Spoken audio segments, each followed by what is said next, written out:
So people say maybe it's time for a change. They take a look at our economy, and they say, now how is it that record profits, stock market at an all-time high, productivity skyrocketing, and yet average wages and salaries are flatlined? And people suspect, globalization may be here to stay. We can't draw a moat around America. We understand we've got to compete, and no workers work harder on earth than American workers. But we want to make sure that we've got fair trade and that our treaties are enforced. And we also understand that we're going to have to make sure that every child is able to compete by having the kind of math instruction and science instruction, and most of all, access to higher education. And so when they see Congress raising interest rates on student loans precisely at the time that young people need access to college, and we've got 200,000 young people around the country who aren't going to college because they can't afford it, they say that doesn't make sense, it's time for a change.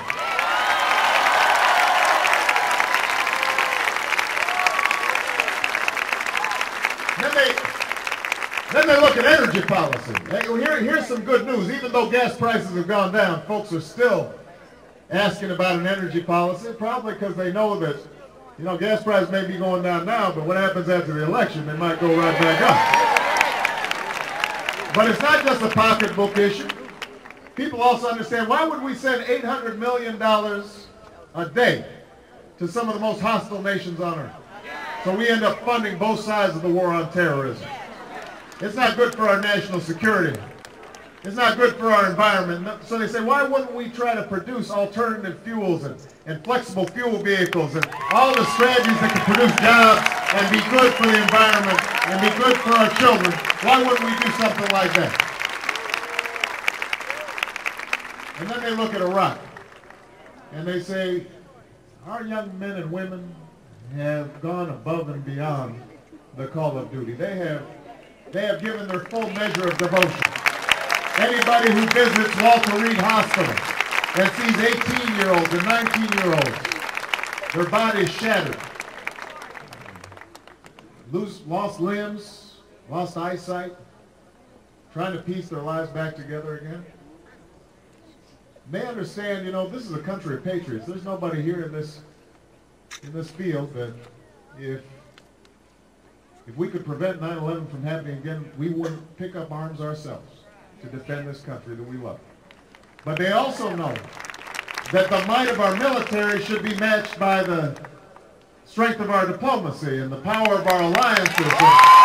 That we shouldn't be going someplace without having an idea how we're going to get out. And we're tired of spending $500 billion in Iraq that could be spent right here in Arkansas. And so people say it's time for a change.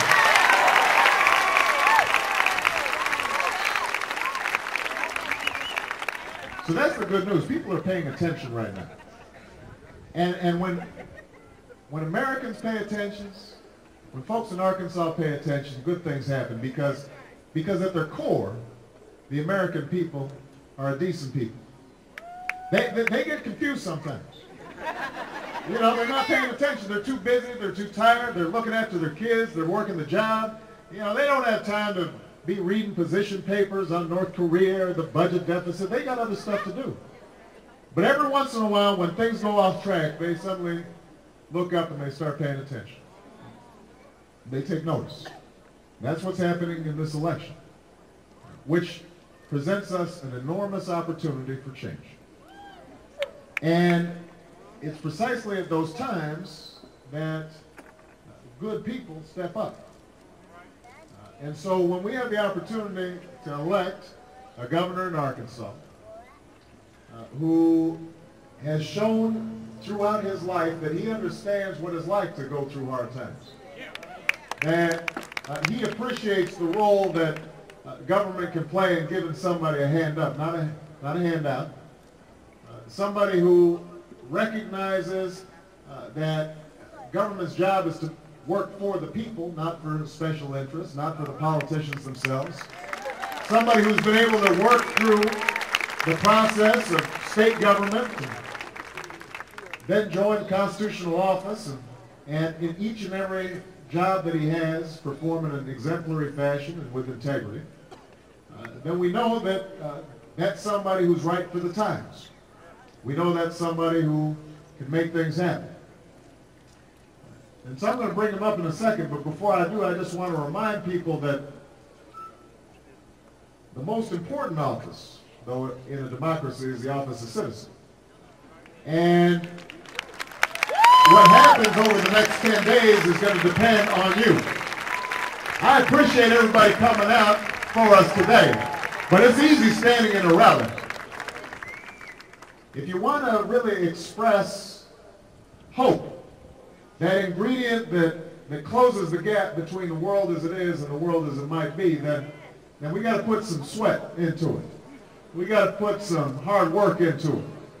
You know, I remember one of my favorite sayings of Dr. King's, a saying that the Little Rock Nine would have understood. He said this about 2 weeks after the march on the Edmund Pettus Bridge in Selma had been turned back. You'll recall the horses were there and the billy clubs and the tear gas was there to meet the marchers who were simply marching for their freedom.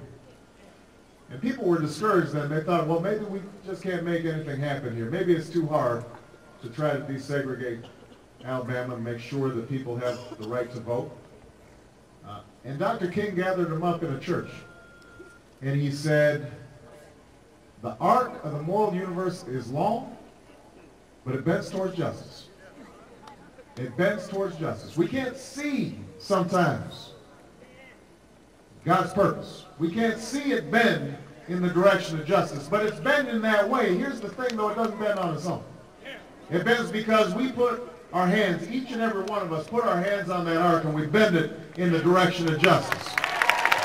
And so in the next 10 days, I need everybody here to commit to putting their hand on that arc and bending it in the direction of justice.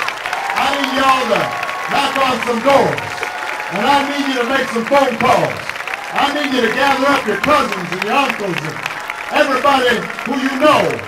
And I want y'all to tell them that, listen, if we all do the work that we have to do in the next 10 days, then not only are we going to have a Democratic House, not only are we going to have a Democratic Senate, but we're going to elect the next Democratic governor of the great state of Arkansas.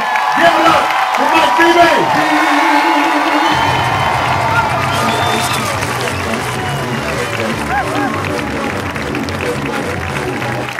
Senator Obama, ladies and gentlemen.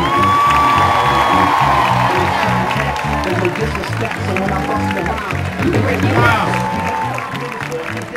Wow.